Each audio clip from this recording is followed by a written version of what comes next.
O Comitê de Política Monetária, o Copom, do nosso Banco Central, decidiu manter a Selic em 13,75%. Foi a sexta reunião em que essa decisão foi tomada. Os recados foram dados no seu comunicado e agora eu já chamo o nosso economista-chefe da Suno Research para participar da conversa, Gustavo Sung. Você por aqui de novo, bom ter você por aqui. Tudo bem, Gu? Eita, deixa eu puxar ele. Foi. Tudo bem, Gustavo? Fala, Greg. Fala, pessoal. Boa noite. Muito prazer aí para quem não me conhece. Espero aí que contribua um pouquinho para a discussão aí sobre a decisão do Copom. Beleza, já vamos começar então. O que você achou dessa decisão? Até aqui sem surpresas, né? Eu acho que sim, Greg. A gente até trouxe bem ontem, sem grandes surpresas em relação ao comunicado da última reunião. É claro, a gente sempre tem algumas mudanças que a gente pode comentar aí ao longo da live, mas nada muito que a gente não esperava. Eu tinha expectativa até, de certa forma, otimista, como a gente apostou ontem, de que o Banco Central aí poderia diminuir, suavizar um pouco o tom, até dar uns cenários um pouco alternativos. Isso não ocorreu, eu acredito também que era muito cedo para isso. Os dados não eram tão promissores assim, acho que tem uma batalha muito grande ainda para percorrer, mas, de toda forma, houve uma certa suavização em alguns trechos que a gente pode comentar ainda aqui com a gente. Vamos não perder tempo, então. Fala para a gente aqui, eu vou abrir o comunicado bem grandão na nossa tela para a gente conseguir enxergar quais são os destaques. Nosso objetivo aqui na conversa, Gustavo, é entender quais são os recados que o Banco Central está dando ao mercado e principalmente ao governo. Ele cita aqui de novo o arcabouço fiscal e é importante lembrar para o pessoal que está junto com a gente aqui no YouTube, nas plataformas de áudio, que o Banco Central continua e deve continuar, já vou até dar uma monitorada no Twitter aqui, sob fogo cerrado do governo, ter reclamado muito dessa Selic nos 13,75%. Ele falou, reafirmou a independência, mostrou que não está para brincadeira, mas vamos entender melhor os recados? Pode fazer os seus destaques e eu vou colocando o texto aqui para a gente ir acompanhando junto com a nossa audiência. Bom, eu estou até aqui, pessoal, se olhar para o lado, é porque eu estou com as duas atas, comunicados abertos, então fazendo uma comparação ao vivo aqui. Então, se a gente olhar, por exemplo, o cenário externo, que é o primeiro trecho aqui, que ele fala, a primeira frase do comunicado, o ambiente externo se mantém adverso. E no último comunicado, a primeira frase era que o ambiente externo se deteriorou. Lembrando que quando a gente estava na última reunião, a gente estava bem naqueles casos do SVB, os bancos centrais ali intervindo no mercado para ter credibilidade, injetar liquidez para evitar qualquer tipo de contágio. E aí é bem o que esse primeiro parágrafo mostra para a gente. Até ler aqui os episódios envolvendo bancos no exterior ter levado incerteza, mas com um contágio limitado sobre as condições financeiras do momento, requerendo contínuo monitoramento. Então, esse é um pouco do contexto que o cenário externo aí foi melhor do que esperado, aí, do que visto aí nos últimos meses. Uhum. Adverso, mas não piorou. Ok, essa é a primeira conclusão do Copom. Uhum. E o cenário interno, aí que o bicho pega. Bom, o cenário interno eu vou destacar aqui esse parágrafo seguinte, mas ele mostra que, pelos dados que estão sendo divulgados, a economia brasileira tem desacelerado, assim como o Banco Central prevê, apesar de o mercado de trabalho se continuar resiliente, mas está indo conforme aí o esperado do Banco Central.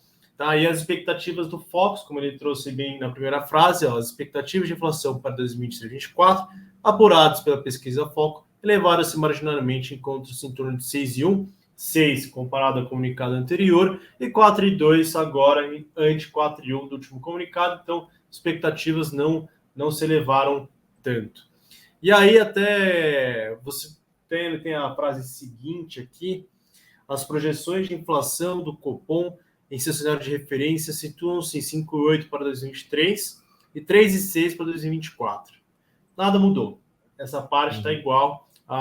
Então, assim, a gente viu que o processo de desaceleração de inflação, pelo menos ante o último comunicado, não piorou tanto.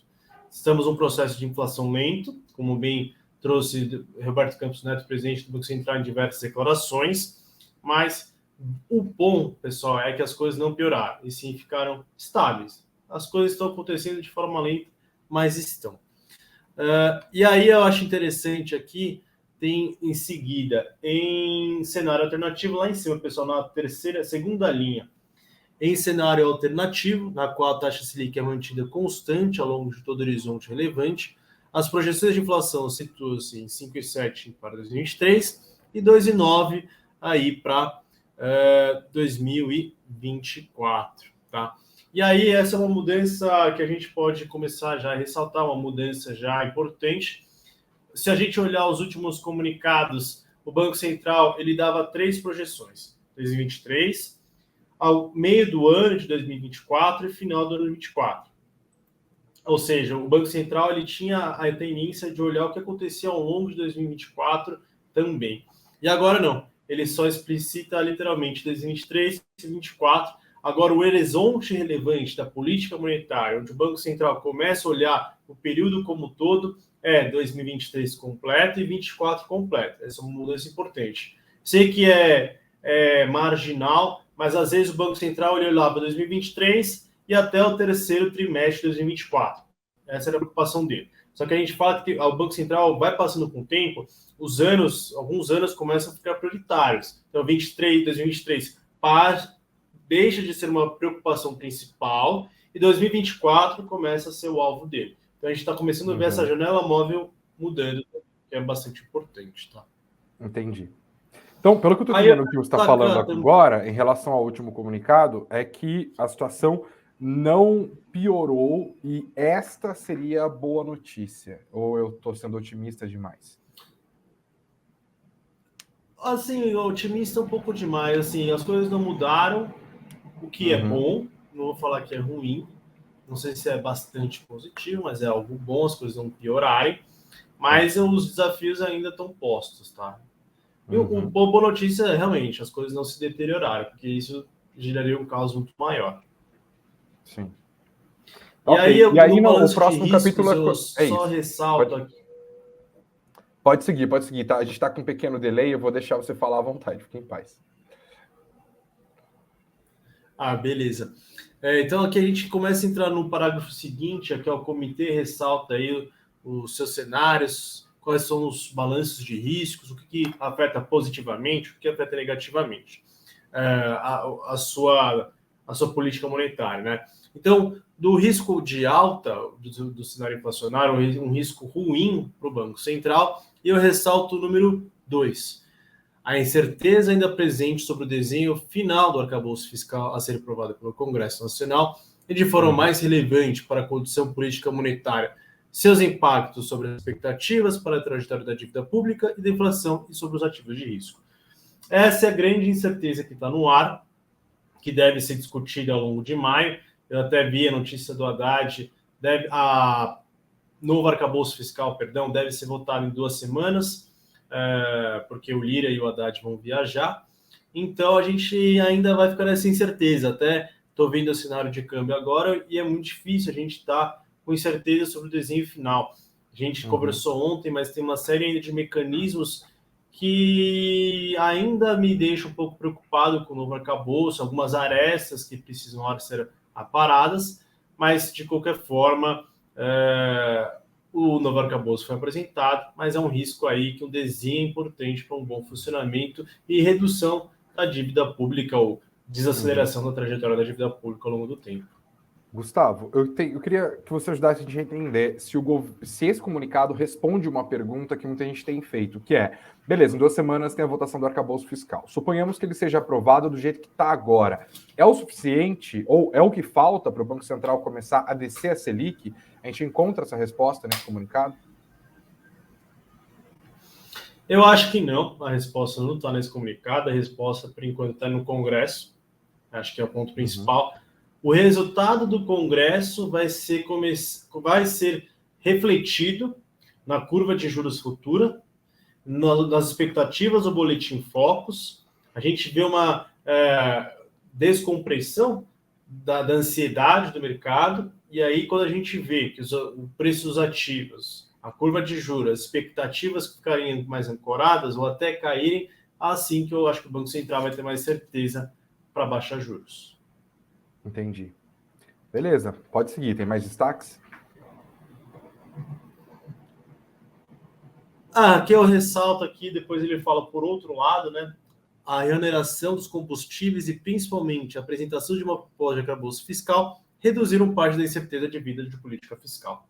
Eu acho que é uma sinalização para o Ministério da Fazenda, do governo, de que duas medidas, vamos dizer, de certa forma, impopulares, que é, primeiro, subir preço de combustível, porque é reoneração de tributação, e controle de gastos, que, no fundo, ambos afetam a política fiscal, elas foram positivas para diminuir um pouco também as incertezas em relação a esse problema. Entendi.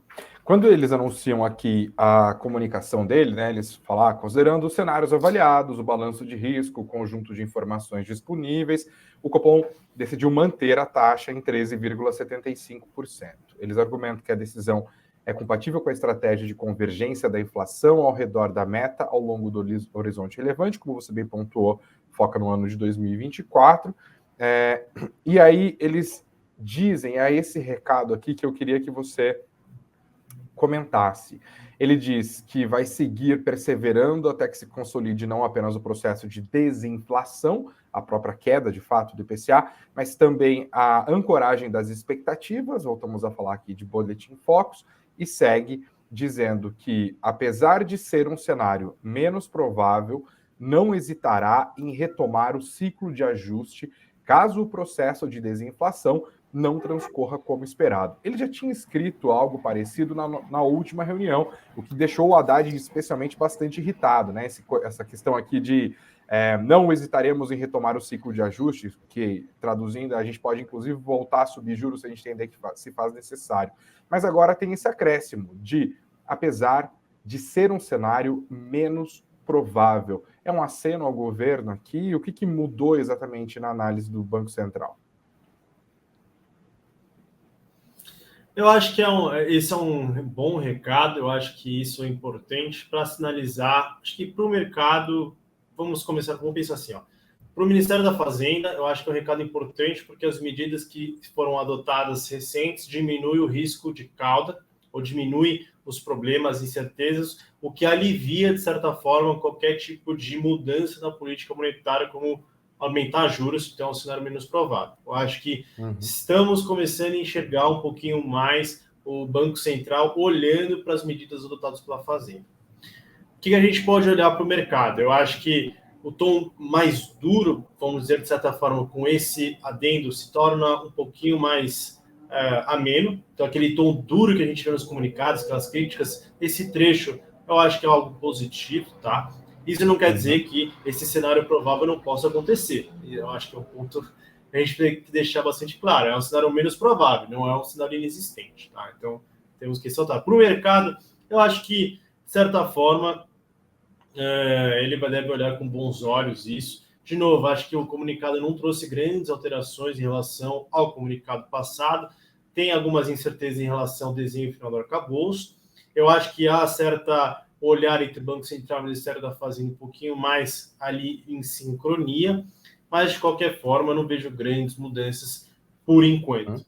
Agora, dois pontos que eu queria ressaltar para a gente fechar também esse assunto do comunicado. Primeiro, a gente vai ter discussão em junho das metas de inflação, e aí esse é um ponto importante, porque se não houver mudanças de meta, ou uma meta de 2026, que é a nova que a gente tem que estipular, factível, eu acho que as expectativas de inflação podem ser desestressadas. O problema é, se a gente aumentar a meta de inflação entre 24 e 25, eu acho que aí pode gerar algum tipo de ruído e fazer com que esse cenário do Banco Central seja um pouco mais estressado. Então, até junho, eu acho que a gente ainda vai ter uma incerteza em relação às expectativas de inflação. Tem um outro ponto que eu acho interessante, que é um pouco da minha visão que a gente conversou ontem. A gente vê a atividade econômica brasileira desacelerando. Com sessões de crédito, o Banco Central até colocou no comunicado que está em linha do que esperado pela política monetária. As expectativas de inflação para períodos mais longos, elas são estáveis, até a gente conversou aqui, as expectativas não mudaram muito. A projeção do Banco Central se mantém o mesmo do último comunicado. E se o processo de desinflação continuar num ritmo um pouco mais acelerado, ou seja, continuar caindo, Eu sei que ele vai, as nossas projeções é que caem pelo menos até 3 e pouco, junho e julho, mas ela vai voltar a subir, não tem muito o que fazer, isso a gente pode conversar depois, mas o importante não é só a inflação cheia, que eu sei que ela vai subir um pouco mais, mas é que inflação de serviços, bens industriais, os núcleos de inflação, deem sinais mais claros de desaceleração. E isso vai deixar o Banco Central um pouco mais tranquilo, para que, dado esse conjunto de fatores, consiga, assim, começar a cortar juros. Ao meu ver, lá no terceiro trimestre, sou otimista um pouco com agosto, mas, de novo, vai depender da evolução aí dos índices que a gente vai ter pelos próximos meses. Essa projeção de corte de juros no terceiro trimestre era uma projeção que você já tinha ou ela surgiu depois da leitura desse comunicado? Não, já tinha. Eu tenho sim, eu estou com corte em agosto desde a última reunião.